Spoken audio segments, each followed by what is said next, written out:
Whether it's for going to the vet, moving, or in case of emergency, every cat needs a carrier. I'm Misty. I'm a certified cat behavior consultant and fear-free trainer. In this video, I'll show you what features to look for when choosing a carrier.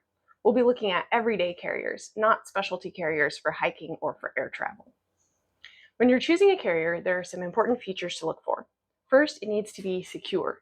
The carrier should have a rigid frame so it won't collapse on the cat. Seams and access points like doors or zippers must be reinforced so the cat won't escape. I like plastic carriers because they're the most secure. Another benefit of plastic is that it's easy to clean. Next, it needs to be accessible so the cat can remain in the carrier at the veterinary clinic and the team can still work with the cat. A plastic carrier where the top comes off is ideal. That way, no one will try to reach in and grab the cat or dump them out of the carrier. To take the top off this carrier, unscrew the bolts. I've timed it and it takes me about 15 seconds per bolt. If you go slower and you use all 9 bolts, unlike my example that only shows 4, it still takes less than 3 minutes. And it's easy to use that time to talk with the veterinary team prior to the cat's exam. When you're removing the last bolt, hold on to the door so it doesn't fall. Gently lift and remove the top and the door. This type of carrier is even easier to take apart.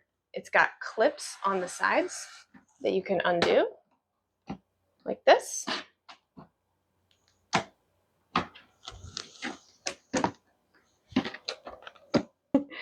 So when you're ready to take the top off, you have to squeeze the hinges on the door so that it will swing out like this, and then you can take it off.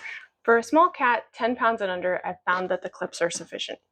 Keep in mind that I always lift the carrier like this. I don't lift from the handle. For a larger cat, you may want to use the bolts. Your results may vary. Finally, you want to choose a carrier that's the right size. The carrier should be big enough that they can stand up and turn around, but still feel safe and cozy. If the carrier is too small, they won't be able to move around. If it's too big, they might be overwhelmed and hide in the back corner, which is going to cause the carrier to tip when you're carrying it. You want to come out? This carrier is a little bit bigger than I would like for Piper. She's about a 10-pound kitty. I actually got this carrier for my cat Linus. He's closer to 14 pounds. If your cat has had a bad experience with the carrier and they're really scared of it, then it can help to start fresh with a new carrier that looks and smells totally different. I have these soft-sided cloth carriers that I use for that reason. The ones I like are, instead of being the collapsible duffel bag style, these are ones that have a rigid frame. I really like to choose ones that have 2 doors, because then when you're training, you can basically train the cat to go through it like it's a tunnel. So it's really good for rebuilding comfort with the carrier if your cat has had a scary experience in the past. And then you can work them back up to using a plastic carrier in the future. These are nice, sturdy carriers, even though they're made of fabric. It's also got a zippered mesh door on the top. So multiple doors, really helpful, makes it easier so that if I was to take this carrier to the veterinary clinic, the veterinary team could open up this top zipper here and it could work with the cat still inside of the bag. So just like this. So here's Piper inside the carrier, and here's how you can reach in and work with her. This is another cloth carrier that I really like.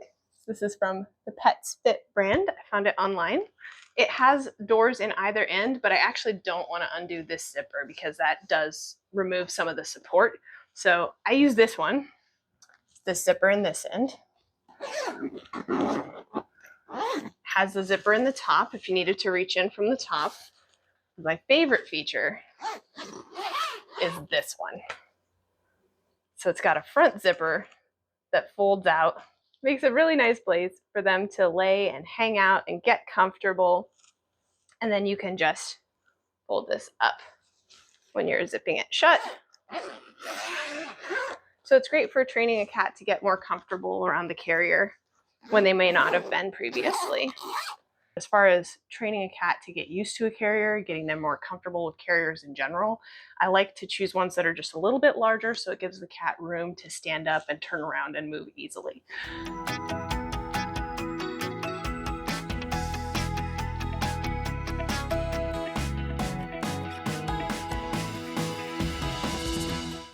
Now it's time for some frequently asked questions.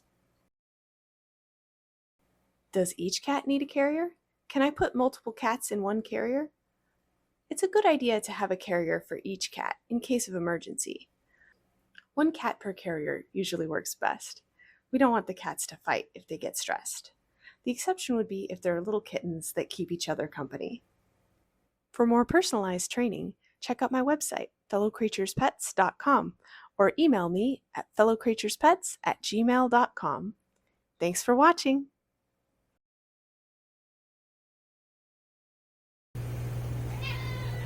Are you going to interrupt me?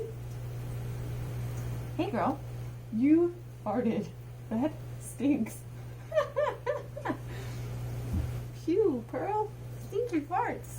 When you're removing the top,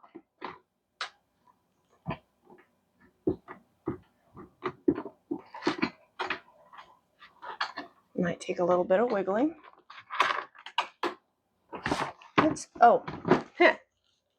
If you got your cat as a kitten and now they're an adult, they've probably outgrown the carrier.